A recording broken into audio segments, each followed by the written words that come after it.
اللهم صل على محمد وعلى آل محمد كما صليت على إبراهيم وعلى آل إبراهيم إنك حميد مجيد.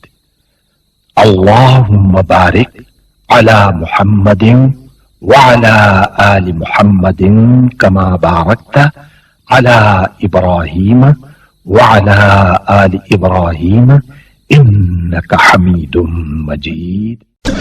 الحمد لله رب العالمين والصلاة والسلام على سيد الأنبياء والمرسلين وعلى آله وأصحابه وأزواجه وعلماء ملته أجمعين. أما بعد، فأعوذ بالله من الشيطان الرجيم. بسم الله الرحمن الرحيم. مولاي صل وسلم دائما أبدا على حبيبك خير الخلق كلهم. حمد و صلاۃ کے بعد آپ کے ادارے کا ہفتہ وار درس شریعت، آج کا موضوع ہے حکمران کیسا ہونا چاہیے، جس کا پہلا حصہ آپ نے جمعۃ المبارک کے خطبہ میں ملاحظہ فرمایا تھا.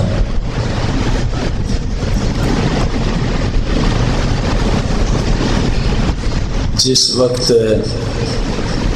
مصر کو سیدنا فاروق اعظم عمر بن خطاب رضی اللہ تعالی عنہ نے فتح فرمایا، تو آپ نے مصر میں گورنر جو مقرر فرمایا وہ سیدنا عمر بن عاص رضی اللہ تعالی عنہ تھا.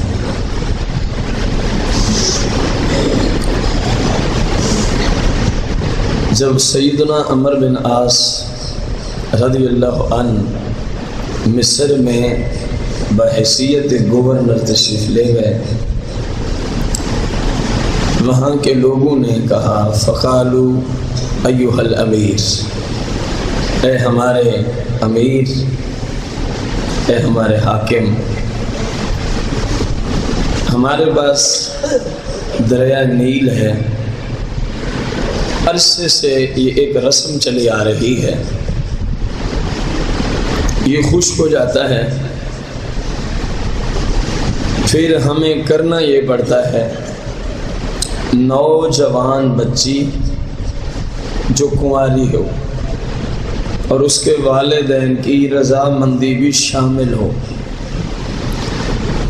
اور ہم سارے مل جل کے اس کو سر سے لے کر پاؤں تک سونے اور زیورات کے ساتھ اس کے پورے جسم کو چھپاتے ہیں، پھر اس کو دریائے نیل کے درمیان میں بٹھا دیتے ہیں. اگلے دن جو آتے ہیں تو دریائے نیل جاری ہوتا ہے اور وہ اس بچی کو بہا کے لے جاتے ہیں. اب اسلام اس کے بارے میں کیا کہتا ہے؟ یہ اسلامی حاکم سے پہلے کی رسم تھی. اب دریائے نیل خشک ہے، آپ ہمارے امیر ہیں، اور یہاں پر جو قانون ہے اب وہ قانون نظام مصطفیٰ ہے. نظام مصطفیٰ صلی اللہ علیہ وسلم اس کے بارے میں کیا کہتا ہے؟ سیدنا عمر بن عاص نے امیر المومنین عمر بن خطاب رضی اللہ تعالی عنہ کو خط لکھا. حضور نظام مصطفیٰ کے نفاذ سے پہلے دریائے نیل میں یہ ایک نہایت غلیظ رسم چلی آ رہی ہے، اور ان لوگوں کا اعتقاد ہے کہ جب تک یہ نہیں کریں گے دریائے نیل بہتا. اب آپ فرمائیں، اب کیونکہ قانون تبدیل ہوا ہے، پہلے یہاں کفار کا قانون تھا، اب قانون مصطفیٰ ہے. اب قانون میں بات کو روک رہا ہوں، پھر آتا ہوں اس طرف۔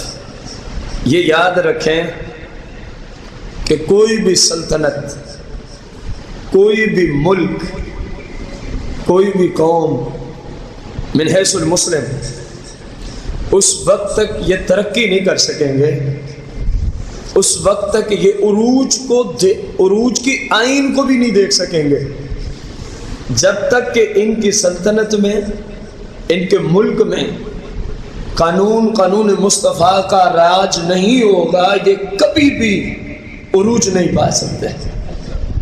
یہ میں نہیں کہہ رہا، یہ قرآن کا تقاضا ہے، یہ میں نہیں کہہ رہا، یہ صاحب قرآن کی سیرت ہے، یہ میں نہیں کہہ رہا۔ جب آپ صلی اللہ علیہ وسلم مکہ مکرمہ سے ہجرت فرما کے مدینہ المنورہ تشریف لائے تھے، وہاں پہ یہودی بھی تھے، عیسائی بھی تھے، مختلف اقوام موجود تھیں، مختلف مذاہب سے تعلق رکھنے والے۔ آپ صلی اللہ علیہ وسلم نے میثاق مدینہ، آپ علیہ السلام نے ان لوگوں کو جمع کیا اور ان کو کہا، دیکھو ہم تمہارے خون کی، عزت کی، مال کی ایسے ہی حفاظت کریں گے جیسے ایک مسلم کے خون کی، عزت اور مال کی حفاظت ہوتی۔ ہم ہر طرح سے تمہارے ساتھ کھڑے ہیں، ہر طرح سے تمہارے ساتھ کھڑے ہیں، تم یہیں رہو، اپنے مذہب کے مطابق عبادات بھی کرو، لیکن شرط ایک ہے۔ اب وہ میری بات سننا، جو میں نے کہا کہ میں نہیں کہہ رہا، مصطفیٰ کریم نے کہا تھا۔ فرمایا شرط ایک ہے اس طرح رہنے کی، قانون مصطفیٰ چلے گا۔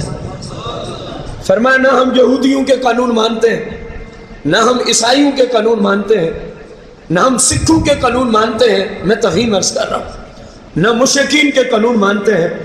فرمایا رہو ضرور، لیکن ہمارے قانون کے ماتحت رہنا ہوگا، رہنے دیں گے تمہیں مدینے میں، شرط یہ ہے کہ حاکمیت تاجدار مدینہ کی چلے گی، رہو ضرور، لیکن نظام یہود نہیں چلے گا، قانون نصارہ نہیں چلے گا۔ فرمایا قانون مصطفیٰ کی راج ہوگی، اگر قبول ہے تو رہو، ورنہ پھر اس کا اور حل دیتے ہیں۔ انہوں نے سر جھکا دیے، کہنے لگے ہمیں آپ کی حاکمیت قبول ہے، ہم آپ کے قانون کی پاسداری کریں گے۔ میرے آقا نے فرمایا جب تک قانون کی پاسداری کرتے رہو گے، جہاں ابو بکر کے خون، عزت اور مال کی حفاظت ہوگی، وہیں یہودیوں، عیسائیوں، تمہارے بھی خون، عزت اور مال کی ہم حفاظت کیا کریں گے۔ لیکن ان بدماشوں نے کہا تو یہ تھا، چند سالوں کے بعد جو عہد ہوئے تھے تاجدار مدینہ علیہ السلام سے نظام مصطفیٰ کے نفاذ کے تحت، انہوں نے ان کو توڑا۔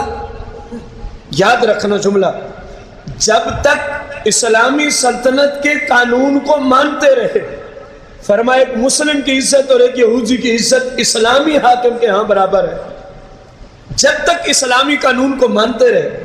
فرمایا ایک یہودی کی عزت اور اس کے مال اور جان کی حفاظت اور ایک مسلمان کی عزت اور اس کے مال اور جان کی حفاظت اسلامی حاکم کے ہاں یکساں ہے، کوئی فرق، اور آج تک قانون وہی ہے۔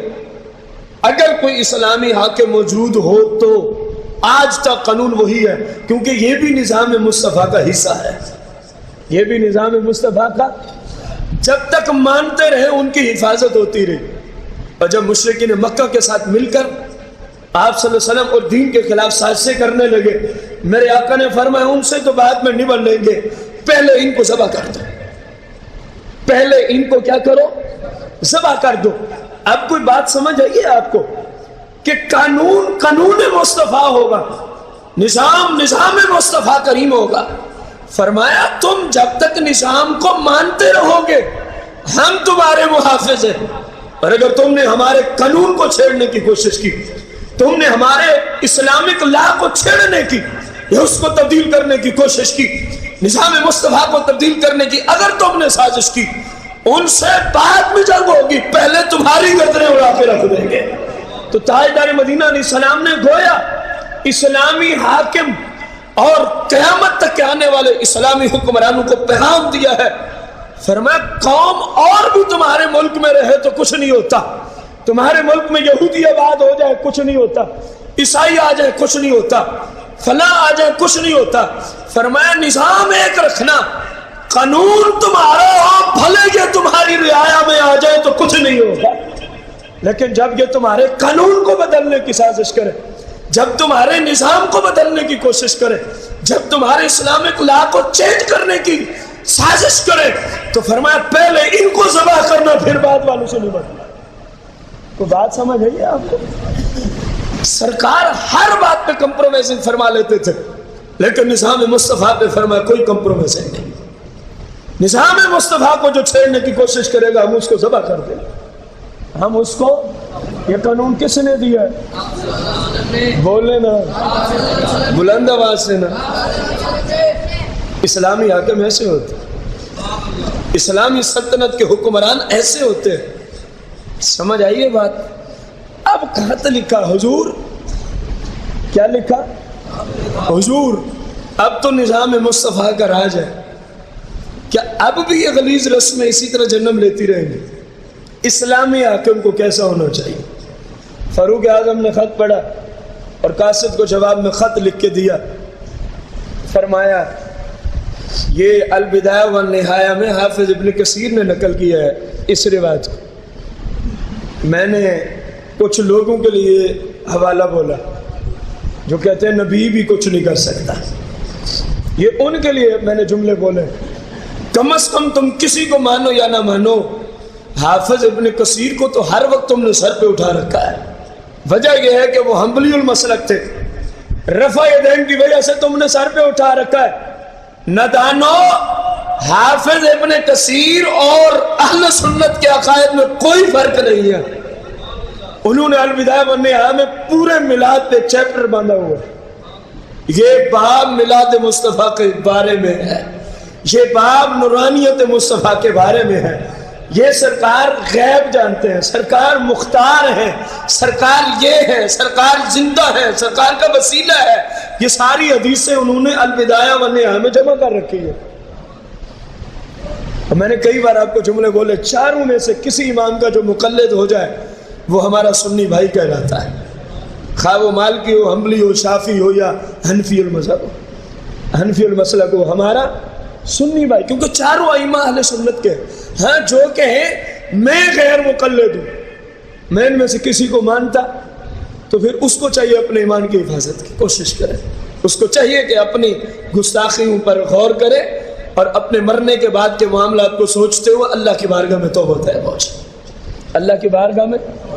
ابن کثیر لکھتے ہیں سیدنا عمر بن خطاب نے قلم اٹھایا، خط پہ جواب لکھا، کہا اوے دریائے نیل، اوے اگر تو چلتا ہے نا اپنی مرضی سے تو عمر تجھ سے خطاب ہی نہیں کرتا، اگر تو بہتا ہے اپنی مرضی سے عمر تیرے جیسوں سے خطاب ہی، اور اگر تو چلتا ہے اللہ کے حکم سے، اور یقیناً تو چلتا ہے اللہ کے حکم سے، تو تجھے امیر المومنین عمر بن خطاب حکم دیتے ہیں اللہ کے نام سے جاری ہو جا، اب تجھے لڑکی کوئی نہیں دے گا، کیونکہ پہلا نظام غلیظ تھا، اب نظام طاہر و طیب و پاک آ گیا ہے، اب تو نظام مصطفیٰ کا راج ہے، اب بھی وہ غزالتیں باقی رہے، اب بھی وہ نجاستیں باقی رہے، اب بھی وہ ناپاکیاں باقی رہے،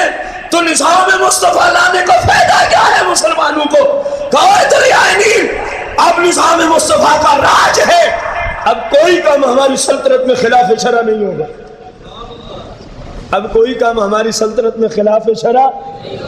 امیر المومنین تجھے حکم دیتے ہیں اللہ کے حکم سے چل۔ دریا بندوں کی بات مانا کرتے ہیں نا، سمجھ آ رہی ہے نا؟ جو کہتے ہیں جس کا نام محمد صلی اللہ علیہ وسلم یا علی کرم اللہ وجہ کریم ہے وہ کچھ بھی نہیں کر سکتے۔ پتہ نہیں تم نے کس محمد اور کس علی کو مانا ہے؟ جو ہمارے محمد ہیں صلی اللہ علیہ وسلم، جو ہمارے علی ہیں، مسلمانوں کے محمد و علی صلی اللہ علیہ وسلم و رضی اللہ عنہ، وہ تو جو چاہیں کر لیتے ہیں، وہ تو جو چاہیں پتہ نہیں تم نے کس علی کو مانا ہے۔ جملے آپ کو سمجھ آ رہے ہیں؟ ان کا علی کوئی اور ہے، وہ علی ان کا علی نہیں ہے جو علی بن ابی طالب ہے، وہ ان کا علی نہیں ہے۔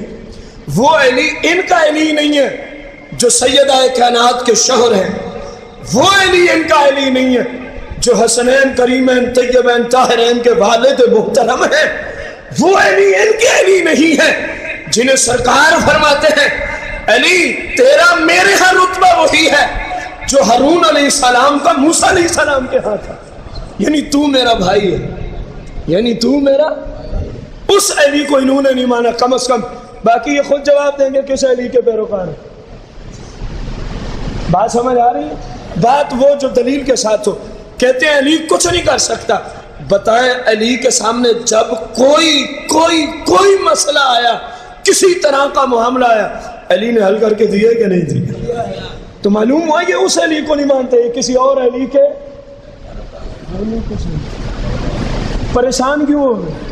ہم نے کسی کو گالی دی ہے؟ وہ مولا کائنات کا نام لے کے گالیاں بکے، وہ تاجدار مدینہ کا نام لے کے گستاخیاں کریں، عوام چپ رہے، ہم ان کی شان بیان کریں، عوام بولے نا، انصاف ہے؟ یقین جانے عبادت تو اس لیے کرتے ہیں کہ اللہ کا حکم ہے، نماز ہم اس لیے پڑھتے ہیں کہ اللہ کا، بولے تو صحیح، اور انشاءاللہ پوری زندگی ہم نماز چھوڑیں گے بھی، روزے اس لیے رکھتے ہیں کہ اللہ کا، اور انشاءاللہ جب تک زندہ ہے رمضان کے روزے چھوڑیں گے بھی، زکوٰۃ حج علی ھذا القیاس۔ لیکن ان میں سے کس پہ بھروسہ ہے جو آپ کی شفاعت کر کے لے جائے؟ جملہ وہی ہے جو میں بولنا چاہتا ہوں، آپ نے پہلے بتا دیا، نمازیں پڑھیں گے اللہ کا حکم ہے، زکوٰۃ دیں گے اللہ کا، حج و زکوٰۃ سب کچھ کریں گے اللہ کا حکم ہے، نہیں چھوڑیں گے کیونکہ رب کا حکم ہے، لیکن جنت میں لے جانے کے لیے بھروسہ تو تاجدار مدینہ کی ذات پر ہے نا۔ تو بات سمجھ آئی ہے؟ میں اور آپ کون ہیں؟ وہاں تو آدم سے عیسیٰ علیہ السلام تک بھی سرکار علیہ السلام کی گواہی کے محتاج ہوں گے، قرآن و سنت کی روشنی میں بات کر رہا ہوں۔ تاجدار مدینہ جب تک گواہی نہیں دیں گے، نبی بھی اللہ کی بارگاہ میں کھڑے رہیں گے۔ میں اور آپ کون ہیں؟ اس لیے کہا کہ جس کی یہ بات کرتے ہیں وہ کوئی اور محمد اور علی ہے۔ ہم مسلمانوں کا محمد صلی اللہ علیہ وسلم، مسلمانوں کا علی کرم اللہ وجہ الکریم، اللہ کی طرف سے مکمل با اختیار، مکمل با، جو چاہیں جب چاہیں جس کے لیے چاہیں رب نے ان کو عطا کر دیا ہے سب کچھ۔ یہ عمر بن خطاب ہے، فرماتے ہیں چلو اگر اللہ کے حکم سے چلتا ہے تو تجھے امیر المومنین کیا دیتے؟ چل خط بھیجا، عمر بن عاص گورنر والی مصر، ان کو کہا اس خط کو ڈال دو، بس نہ لڑکی دینی ہے نہ سونا بیچ میں بہانا ہے، اسلامی قانون ہو، اسلامی سلطنت ہو، اسلامی ملک ہو، اسلامی حاکم ہو اور نظام مصطفیٰ کا راج ہو، پھر بھی گناہ ہوتے رہے، کہا یہ اسلامی حاکم کی شان کے منافی ہے، ہم یہ گناہ نہیں ہونے دیں، ہم یہ ظلم۔ عمر بن عاص نے اعلان کیا فلاں دن مصر کے لوگ جمع ہوں، امیر المومنین کے حکم سے دریائے نیل جاری ہوگا، اب ہم اس کو لڑکیاں نہیں دیا کریں گے۔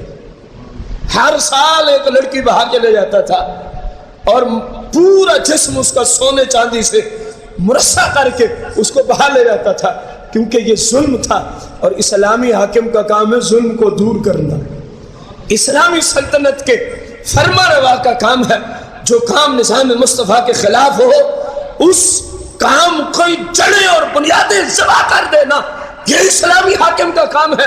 اگر وہ یہ کرتا ہے تو سمجھو اسلامی حاکم ہے، اگر اس میں صلاحیت نہیں ہے تو سمجھو یہودیوں کا غلام ہے، سمجھو عیسائیوں کا۔ آپ نے اعلان کیا فلاں دن فلاں وقت نیل جاری ہوگا، لوگوں نے کہا حضور کیسے؟ فرمایا اس ظلم کے علاوہ جاری ہوگا۔ لوگ جمع ہوئے کہ دیکھتے ہیں، کیونکہ نسل در نسل یہ رواج چلا آ رہا تھا، یہ گندی رسم چلی آ رہی تھی، یہ ظلم و ستم چلا آ رہا تھا۔ لوگوں نے کہا یہ کیسے ممکن ہے کہ پرچی ڈالنے سے کیسے چلے گا؟ میرے بھائی پرچی کی حیثیت ہوتی ہے، بات سمجھ رہے ہیں آپ؟ یہ صرف پرچیاں نہیں ہوتی، اس کی ویلیو کو دیکھیں، اس کے مختلف مقامات ہوتے ہیں، اس کے مختلف مقامات ہوتے ہیں، اور ووٹ بھی صرف پرچی نہیں ہوتی۔ بات سمجھ رہے ہیں آپ؟ آج کل میں اس طرح بولتا ہوں، آپ لوگ اس سے پریشان تو نہیں ہوتے؟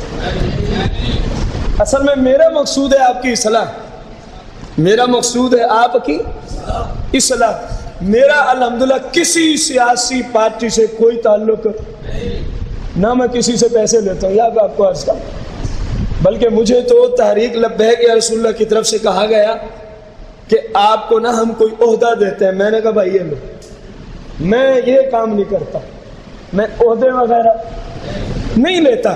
ہاں، جو نظام مصطفیٰ کی بات کرے گا، ہماری عزت بھی حاضر ہے، ہماری جان بھی حاضر ہے، ہمارا مال بھی حاضر ہے، ہماری اولاد بھی حاضر ہے، کیونکہ ہم شخصیت پرست ہیں۔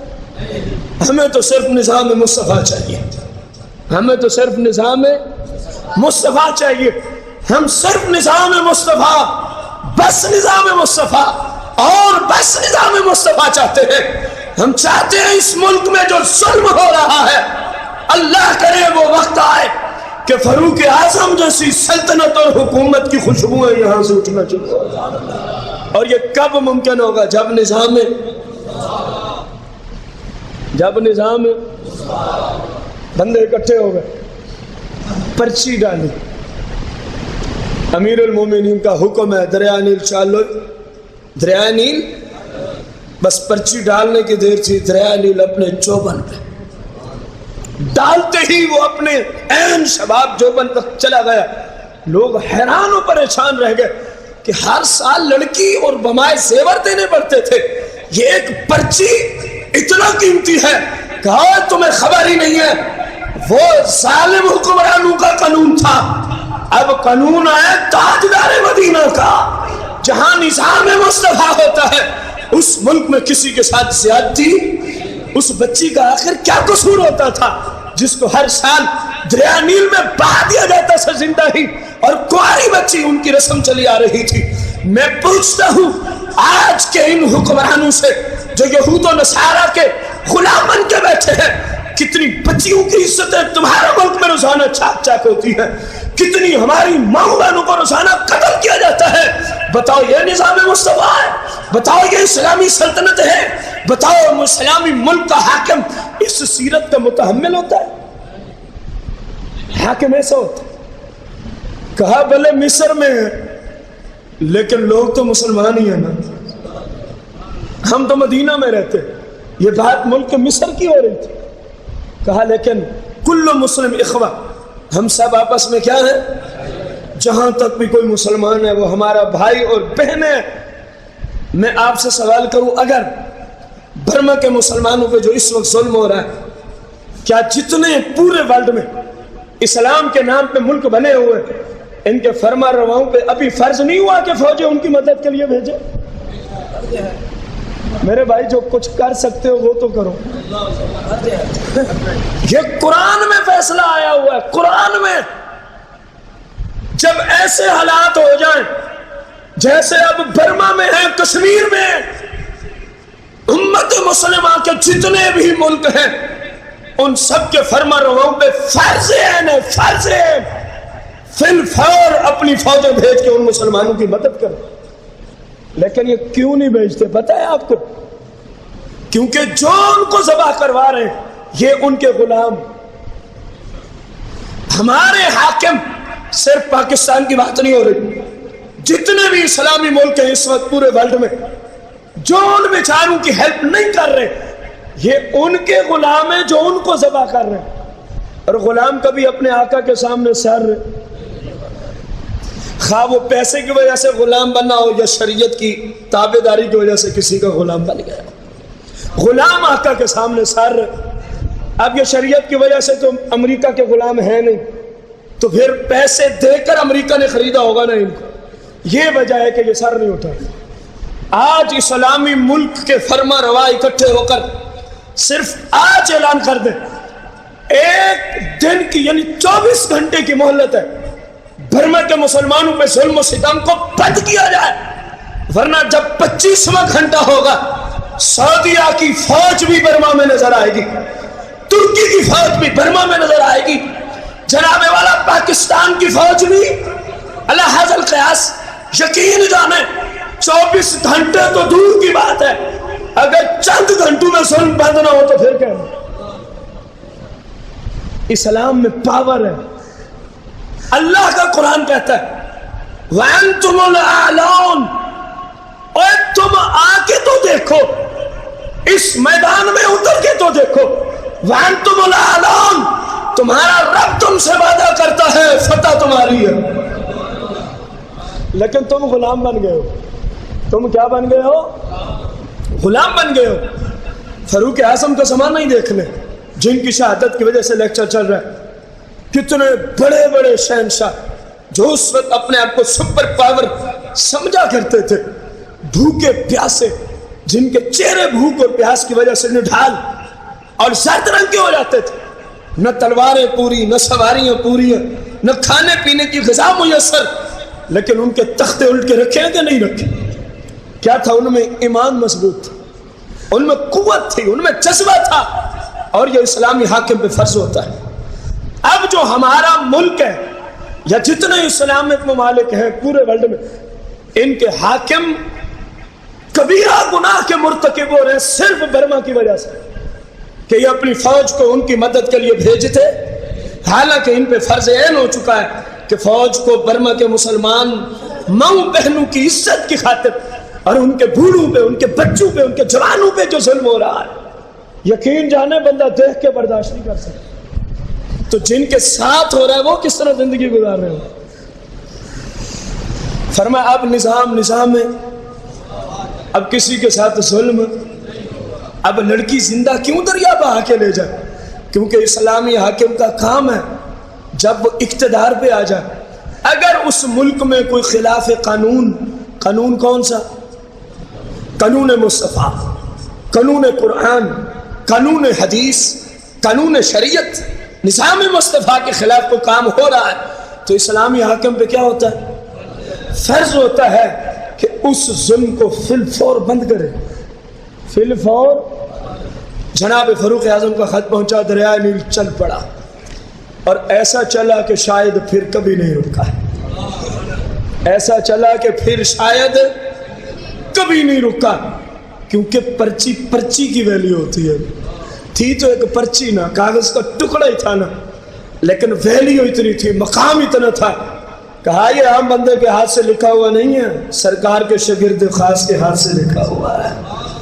سورہ بقرہ عمر بن خطاب نے سرکار سے پڑھی، عرصہ پتہ کتنا لگا تھا؟ 12 سال بیت گئے تھے، مفہوم پڑا تھا سورہ بقرہ کا کتنے سالوں میں؟ اور ہمارے پاس لوگ آتے ہیں داخل کروانے بچیوں کو، کہتے ہیں 2 سال میں 30 پارے ترجمے کے آپ کروا دیں گے، تو بھائی ہم تو ہاتھ ہی جوڑیں گے۔ 2 سالوں میں بھی نہیں ہوگا، پھر سال میں ہو جائے گا، طریقہ ہم دے دیتے۔ اپنے گھر میں بچی کو بٹھا دو جیسا کہ جامعات میں پڑھایا جا رہا ہے، اور روزانہ اس کو ترجمے کا رٹا لگوا دو، 6 مہینے کے اندر ترجمہ ختم ہو جائے گا، 6 مہینے میں ترجمہ، لیکن وہ جیسے تھی ویسے ہی رہے گی، علم کی خوشبو نہیں پائے گی۔ یہاں تو ایک ایک آیات پر کئی کے لیکچر بنتے ہیں، تو بندہ ترجمہ کرا کے آگے نکل جائے، وہ گناہ گار ہے کہ نہیں ہے؟ اس آیت کا بیک گراؤنڈ پتہ نہیں، اس کا شان نزول کا پتہ نہیں، اس آیت کا جو اس کے پاس شاگرد پڑھنے آیا، والدین نے بھیجا، اس کو ٹائم دیا، قیمتی ٹائم ہے ہر بندے کا کہ نہیں؟ وہ آیت ہی پوری نہ سمجھ آئی جائے تو شاگردوں کے ساتھ ظلم ہے کہ نہیں ہے؟ 2 سالوں میں ان کو پورا قرآن پڑھایا جائے، ہم نے تو 10 سالوں میں پورا قرآن ہمیں کسی نے نہیں پڑھایا ترجمے کے ساتھ۔ 10 سالوں میں مجھے نہیں کسی شیخ نے الف لام الحمد سے لے کر والناس تک قرآن پڑھایا، شاید چند پارے ہیں، شاید 10واں حصہ بھی مشکل بنے گا۔ ایک ربع تو 1 سال میں ہم پڑھا کرتے تھے۔ تفسیر بیضاوی، قاضی بیضاوی رضی اللہ عنہ کی تفسیر قبلہ تقریباً 1 ربع کے لیے 1 سال درکار، 1 پاؤ کے لیے، اور فاروق اعظم نے سورہ بقرہ کتنے سالوں میں پڑھی تھی؟ اور پڑھانے والے بھی تاجدار مدینہ